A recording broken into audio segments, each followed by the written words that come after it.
নমস্কার, বিটিভি ত্রিপুরার পর্দায় আপনাদের স্বাগত। সঙ্গে রয়েছে আমি শুভ্রস্মিতা। প্রথমেই সংবাদ শিরোনাম।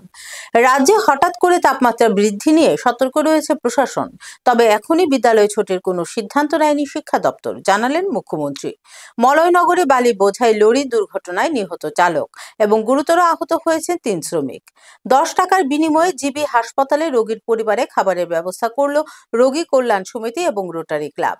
সোমবার দিন পৃথিবীর বিভিন্ন স্থানের মতো রাজ্যের মুসলিম ধর্মাবলম্বীরাও ঘটা করে পালন করলো ঈদ উৎসব।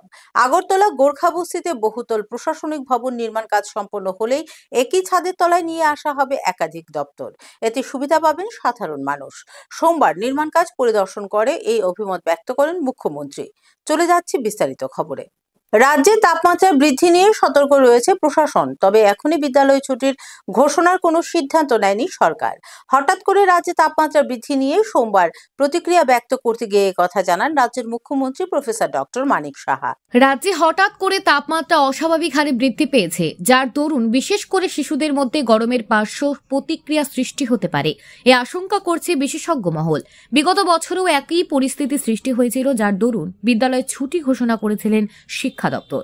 এবছর মার্চ মাস শুরুতেই হঠাৎ করে তাপমাত্রা বৃদ্ধির কারণে বিদ্যালয়ে ছুটি ঘোষণা করা হবে কিনা সে প্রসঙ্গে উত্তর দিতে গিয়ে মুখ্যমন্ত্রী বলেন, এ বিষয়ে সতর্ক রয়েছে প্রশাসন, তবে এখনই বিদ্যালয়ে ছুটি ঘোষণা করা হচ্ছে না। সেই সাথেই ছাত্রছাত্রী সহ রাজ্যবাসীকে গরমের বিষয়ে সতর্ক বার্তা দিতে গিয়ে বেশি করে জল পান করার পরামর্শ দেন মুখ্যমন্ত্রী।